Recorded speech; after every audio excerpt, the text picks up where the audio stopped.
실천교육교사에서 정책팀장을 맡고 있습니다. 김승호라고 합니다.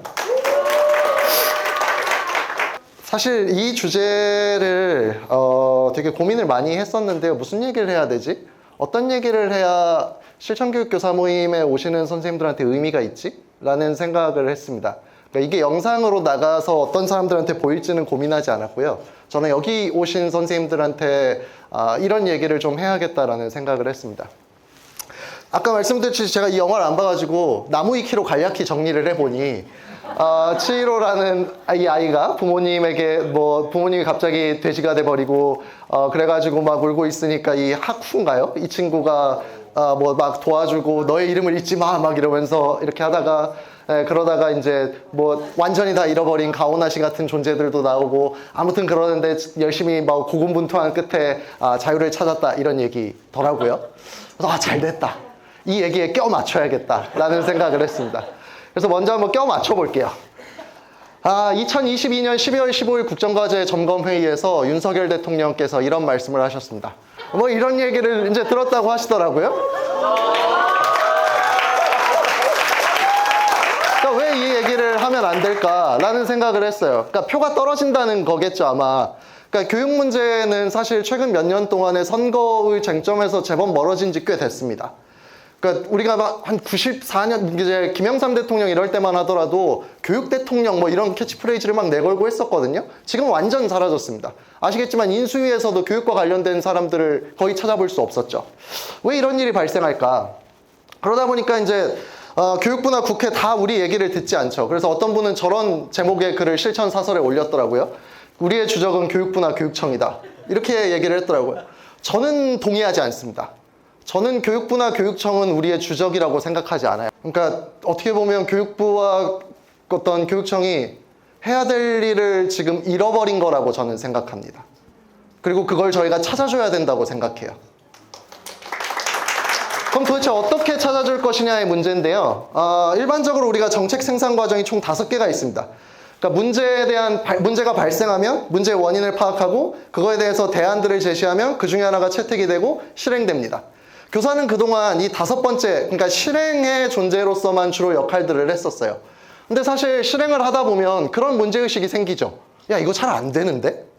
이거 형편없는데? 이게 무슨 대책이야?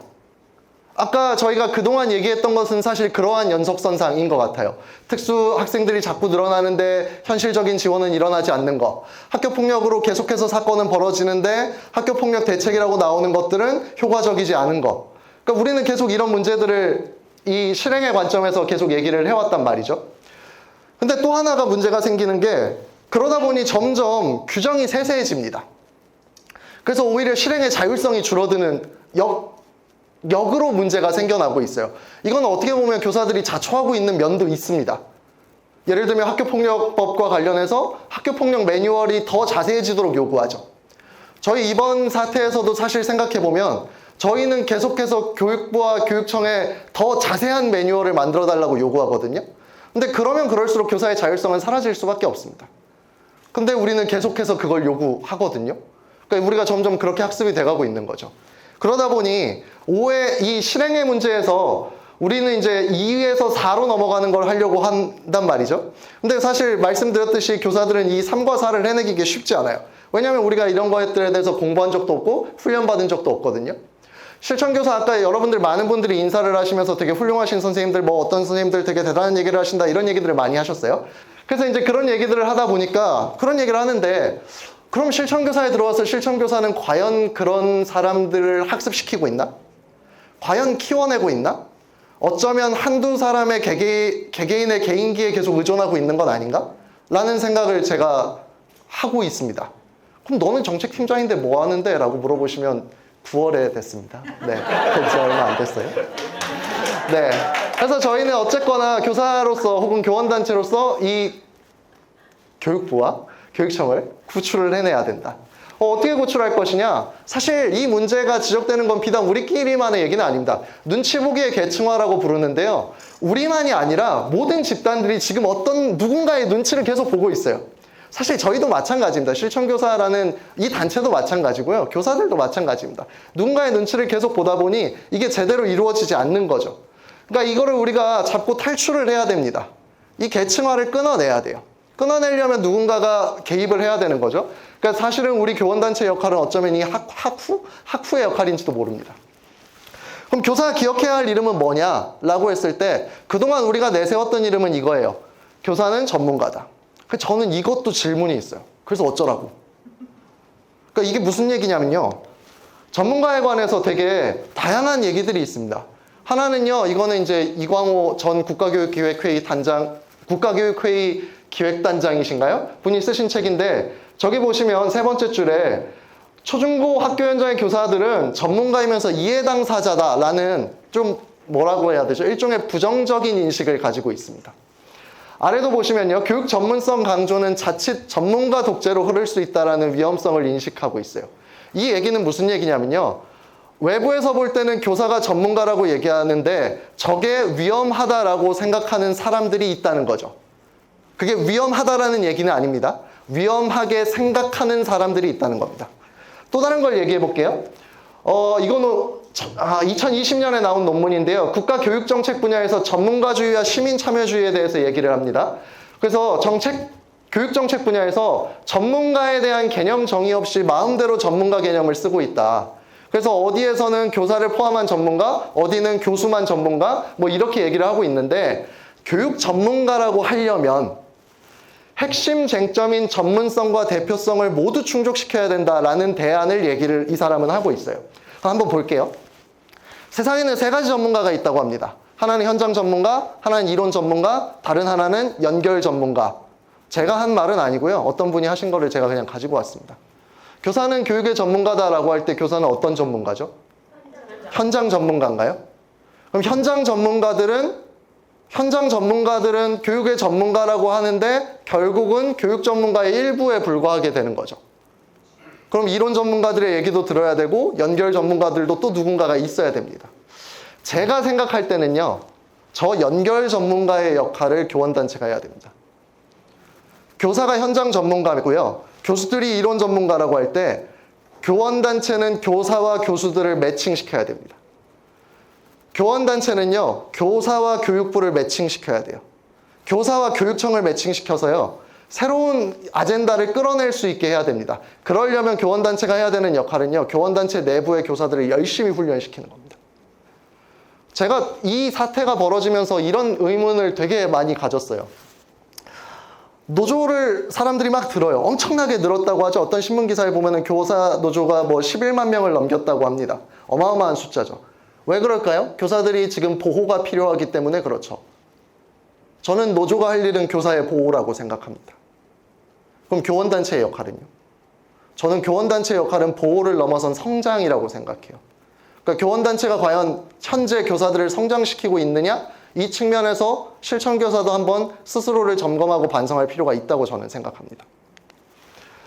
그러니까 들어달라가 아니라 듣게 해야 돼요. 듣게 하려면 교사도 정책 공부해야 됩니다. 아까 교사가 해야 될 일이 20가지, 21가지 이렇게 얘기하는데 거기다 한 가지를 더 늘리자고 하는 얘기가 되게 불편하게 들릴 수는 있어요. 그러나 공부해야 됩니다. 개수를 줄이려면 어쩔 수 없이 한 가지를 더 늘려서 줄여내야 돼요. 그러려면 저희가 전문성을 갖추고 듣게 해야 됩니다. 들어달라가 아니라 듣게 하려면요, 교원단체도 정치력을 갖춰야 되고요, 정확히 누가 이 얘기를 들어줄 건지에 대한 고민을 해야 됩니다. 이 고민들을요, 여기 계시는 회장님들도 있지만 회장님이 아니신 분들도 회장님들한테 요구하셔야 돼요. 지역의 회장들한테 요구하시고 전체 전국 단위 실천에도 요구하셔야 됩니다. 그래서 사실은 우리가 단순히 이렇게 들어주는 것에서 넘어서서 이 친구가 계속해서 자기 이름을 잊지 않도록 해줘야 된다. 교원단체의 역할은 그런 것에 있을 것이다. 사실 교육자치와 학교자치는 결코 아름다운 얘기가 아닙니다. 우리가 이상적으로 막 뭔가 하하호호 하는 걸 생각하지만 여러분 잘 생각해 보시면요, 자치는 원래 내전의 역사입니다. 대한민국이 독립을 맞고 제일 먼저 한 것은 내부에서 열심히 싸운 일입니다. 일본이 갔다고 해서 갑자기 화기애애한 한국이 된 게 아니라요, 각자의 노선 다툼을 열심히 하고 투쟁하고 하는 일들이었거든요. 사실 저는 우리가 해야 될 일도, 앞으로 해야 될 일도 여기에 더 가깝다고 생각해요. 피 터지게 싸워야 되고 피 터지게 요구해야 됩니다. 그렇게 이런 어떤 험난한 과정들을 겪다 보면 결과적으로는 교육을 구출할 수 있을 거라고 생각을 합니다. 교육부와 법을 끝까지 우리가 구해낼 수 있을까요? 저는 법과 교육부는 앞으로도 행방불명일 거라고 생각합니다. 그래서 저희가 더 역할을 해야 되고 저희가 더 고민해야 되고 단순히 모임에서 끝나는 것이 아니라 모여서 무엇을 할 것인가를 계속 얘기를 해야 된다고 생각을 합니다. 그런 얘기하라고 저를 마지막 발표자로 넣어놓은 것 같아요. 네, 오늘 박수를 한 4번 받은 것 같은데 대단히 감사하고요. 사실 아직도 잘 모르겠어요. 그러니까 저도 뭐 아까 몇 번 분들은 가입한 지 얼마 안 됐다라는 얘기를 하는데 저도 여기 가입한 지 1년 반 차입니다. 작년 1월에 가입을 했고 올해 1월에 2030 이사를 맡으려서 2030 이사를 맡았고 9월에 정책팀장을 맡았습니다. 그래서 제가 하는 얘기가 얼마나 우리가 많이 고민을 했던 얘기인지 혹은 얼마나 나아가야 될 방향인지 사실 저도 잘 몰라요. 근데 제가 생각하는 것은 이렇습니다. 교원단체는 단체 리더에게 맡기는 일이 돼서는 안 됩니다. 여러분들 모두가 리더여야 돼요. 그리고 여러분들이 만일 이 단체에서 리더로서 성장하지 못하고 있다면 리더로서 키워달라고 요청해야 됩니다. 네, 그렇게 남은 임기는 그렇게 제가 해보겠습니다. 감사합니다.